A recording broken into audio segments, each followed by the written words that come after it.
going to be building up on the previous video. However, if you didn't watch it, that's fine as well, because I'll be going over what is Shimitsu. This is what Shimitsu is. End of the day, we do things that we later regret. Have you ever noticed that? We do things and then the next day we go, why did I do this? Well, there is a very good reason why you did it. And at the core of it lies Shimitsu. Now, Shimitsu is an belief that you believe to be true, but it is not actually true. Or, in another word, it's an assumption that feels real, feels right, feels like you're the one who came up with it, feels like you're the one thinking it. However, it is not true. Have you ever heard people craving pizza, and then once you eat the pizza and then they go, you know what, it's not worth it, it's not worth it, man.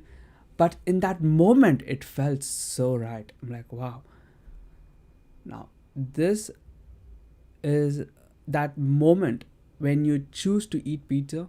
Yeah, even though it's a small trivial moment, it's a the quality of it is something you shouldn't ignore, because in that moment you had an assumption where you believe that assumption to be true. For example, I'm holding a phone. Yeah, it's not an assumption. For you, it's a fact. I am holding a phone, right? I have a hand. I have two hands, in fact. I have two hands. This is not an assumption. Yeah, this is a fact, at least a fact for me. Similarly, I want to eat pizza. That's also a fact. It's not an assumption. However, later when you look back, you can see that it's an assumption. But in that moment, you can't see it's an assumption. And that begs the question, how do you break that illusion? You see this illusion that's being played on you. How do you break the illusion? And why is it so hard to break? And what kind of challenges would one encounter when trying to break it? The assumption, you could use the word assumption, beliefs, anything. I'm using the word Shimitsu. This Shimitsu is an assumption that you believe to be true, that feels true, that feels real. It feels real, but it's not. But it does feel real. So, let me.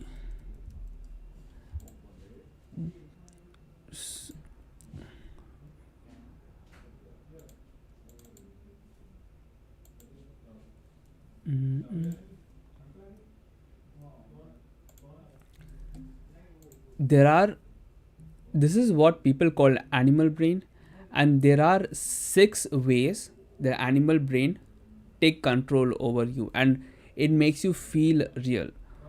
The first one is rationalization. Rationalization is when, if you start doubting the Shimitsu, now Shimitsu is an assumption, remember, but it feels real. If you start doubting the assumption, the problem lies where you yourself, and that's the illusion. You see, these are all different types of like magic tricks played on you, where you are deceiving yourself. The first one is rationalization. You try to convince yourself, like, yeah, I should eat a pizza. Come on, man. I didn't have a pizza for a long time. What happens? Everyone has a cheat day. Even the best bodybuilders have one cheat day on Sunday. But I never had a cheat day. You know, it is my time to like have one cheat day. I can't have one cheat day? Really? Come on, man. You can have one cheat day. And let's face it, you want to eat pizza. Why are you going through this pain unnecessarily? Rationalization. I like it. And if anyone is like a heavy thinker and is often lost in their thoughts, you would relate to that. Second one is justification. Now, you used to justify, you know what, there's nothing wrong. There's nothing wrong in eating pizza. In fact, you know what, if I become fat, it's okay, because body positivity. You know what I mean? I'm not trying to like pick on anyone, but I'm just showing you how justification plays a role. Another one is the reward, where if you eat pizza, damn, you would get this, dude. You don't want this? and deep inside you do want that reward, so you give in. Other one is rejection. Rejection is where one kind of like rejects that, oh, actually, you say this is an assumption, they go, you know what, now leave that. Or you actually notice with some people where they like literally like physically reject, like, no, I don't want to hear this, I don't want to hear, no, I don't want it. You have that. The next one is projection. Now what projection is you are overlaying your previous beliefs onto the Shimitsu itself. So projection is more nuanced, but you know what? You'll figure it out. Another one is paranoia. Paranoia is fear, literal fear. You feel uneasy. It's like flight or flight is being triggered. Paranoia. And most of the time, when you're going through like military exercises, and if you're like watching a military documentary, that's the thing. Is like a final boss. It's like fear. It's like, what? The guy's like screaming at you, and the entire training is about overcoming paranoia. Yeah. Now there are the 6 ways where, if you notice all the 6 methods that the Shimitsu is using to make itself feel real, none of these methods depend on whether the Shimitsu is actually real or not. Yeah. They are literally techniques which tap into your like animalistic side, and which takes advantage of your animalistic side to almost convince you that whatever you're thinking right now is real. Because think about it this way, and it's not a like bad thing, it's just a survival thing. Just think about it this way. Whatever you're thinking right now helped you to survive till this day. If you weren't thinking what you were thinking right now, then you wouldn't be having this experience right now. And if you're watching this video, that means you have an internet, you have a computer, and you have enough spare time to watch me, meaning you have both of the Maslow's hierarchy of basic needs met. So if thinking like that got you till here, your mind wants you to keep thinking like this so that you can maintain this. They call this homeostasis, to maintain this level. But if you're a dreamer, you want to increase and rise above this level. And for that, you need to skillfully or artfully decode the Shimitsu. For example, I tried to like wake up.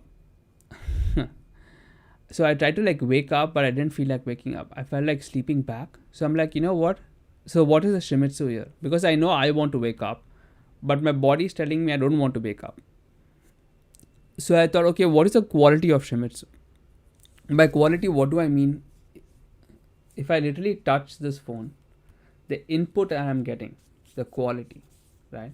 That's what I mean by quality. Not this is a phone, it's black, it's whatever. Not conceptual one. It's more experiential, in the sense that it's literal feeling.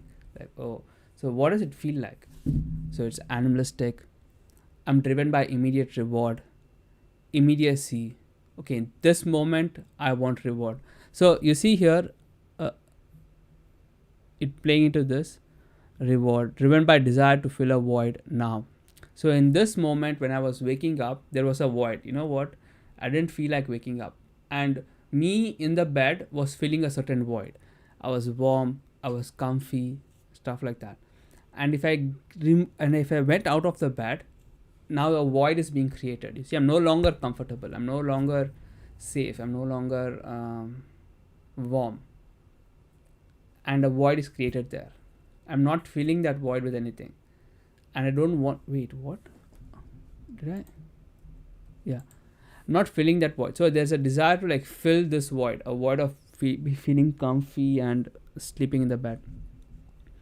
Driven by the shortest path in terms of context.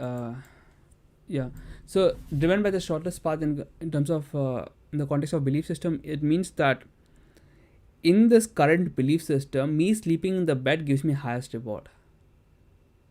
And there are some people who literally force themselves to get up. And some people, circumstances like that where they have to get up. where if they don't get up and if they miss their job, they're missing their pay, which like the rest of survival. So for them, if they see it's like it's 6 and like jump out. So what's the difference?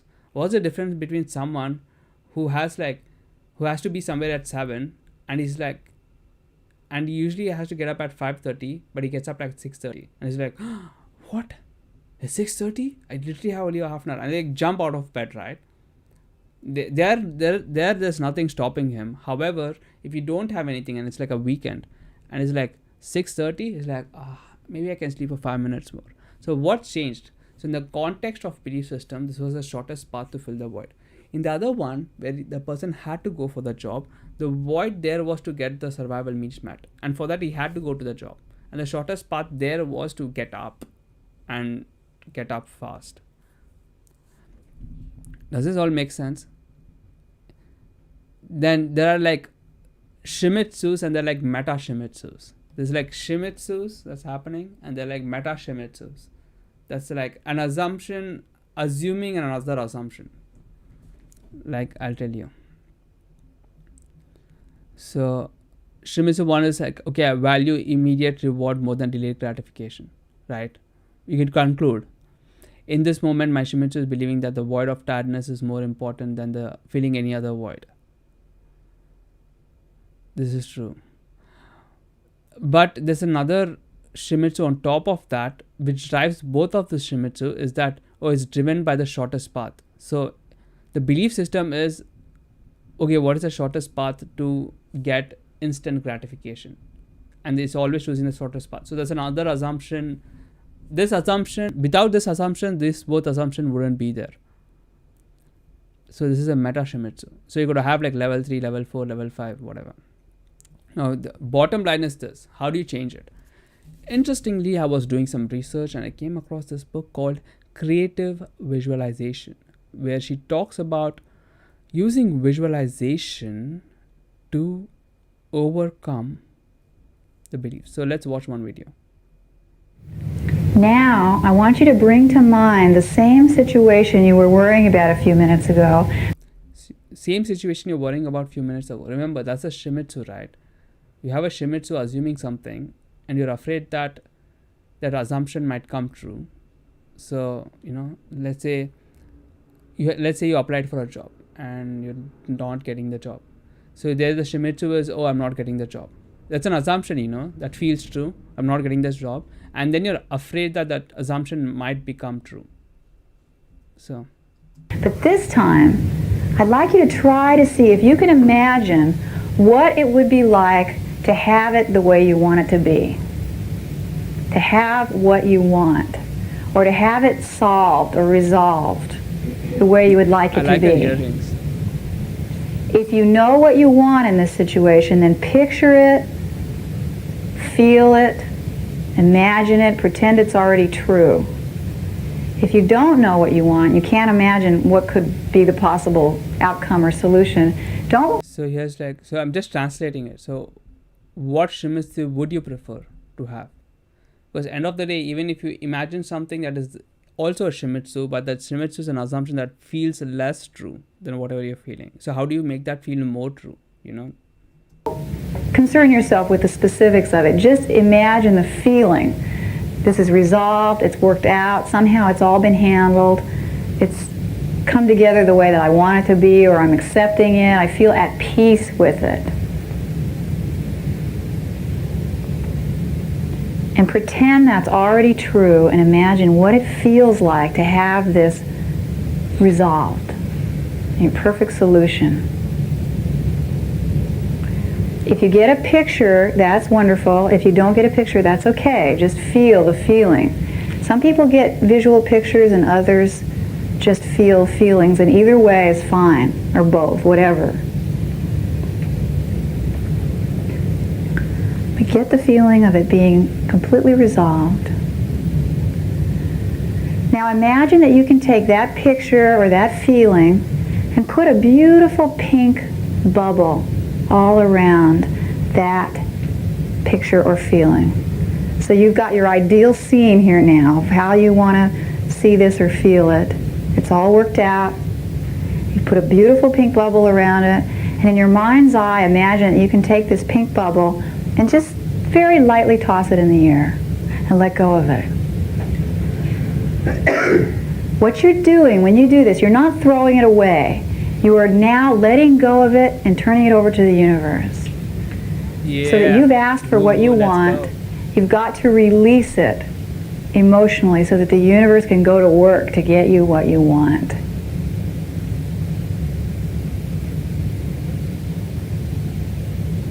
Now say to yourself this affirmation as I say it out loud.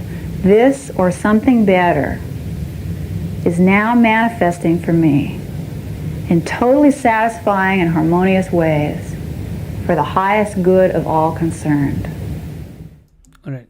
What she did there was really interesting. It's called the pink bubble technique, which is very famous, has a lot of great testimonials of it working.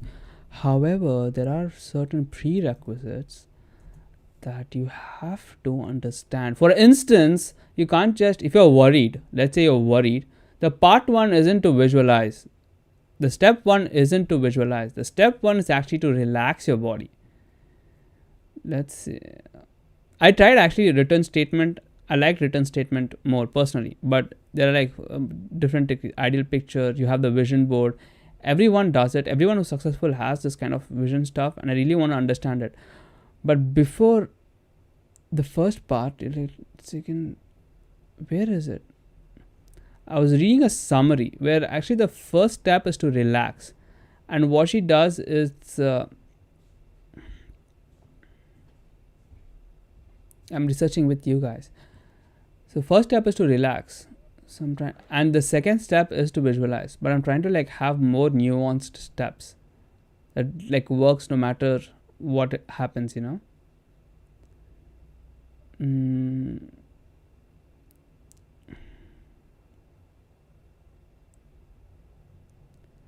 Self-appreciation, self-love, belief.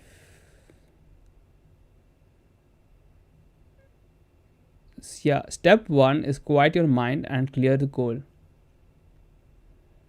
using all five senses.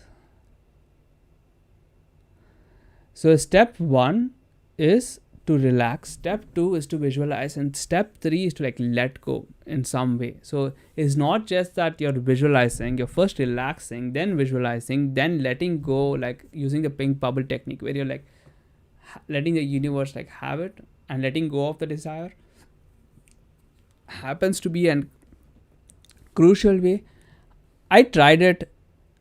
Here's the thing, it does work in like a very synchronistic way. It does work in a very synchronistic way. However, it's very hard to explain how exactly the mechanism is working. It's because it just happens in such random coincidence. Oh, just in terms of coincidence, you know, that this happened like that. So it's very hard to like actually say, oh, you know what, this 100% works all the time. But I feel rather than having the goal to like manifest stuff, if the technique itself makes you feel better by the end of it, I think that itself is win. And end of the day, if you did get or did not get, I feel that shouldn't matter. And most probably if you get, it's like double win, you know. And if you don't get, still you feel better after doing the exercise, and I feel that itself is a win. And I think, see, there's a Shimitsu there. See, you notice the Shimitsu here is for the visualization. Oh, let me say I want to visualize a car. So if the car manifested, then the visualization worked. So here I'm driven by a desire to like manifest a car. So the Shimitsu here is visualization only works if the car manifests, right? It's an assumption that I believe to be true. However, the more nuanced assumption is that, okay, I'm doing visualization not to manifest a car, but it's just that me visualizing manifest a car improves my state of being in this moment, and that's what I'm after. And if I did manifest a car because of visualization and if it's synchronicity, or you're just more aware, then you know it's a win-win. Have you ever noticed that when you bought, let's say if you buy like an iPhone, you notice suddenly after you buy the iPhone, everyone has an iPhone. You start noticing iPhones everywhere. It's like, what, this guy has an iPhone, this guy has an iPhone, that guy has an iPhone. You know, have you ever noticed that? That's because when you visualize something and you feel like you have it, you start seeing it everywhere. Because it's already there, but we're so caught up and our vision is so narrow and it's so focused, we often like miss it. I feel what visualization does is it expands your sense of awareness to be more perceptive to things that you might usually ignore. That's it for this video. I hope you liked it. Let me know what you think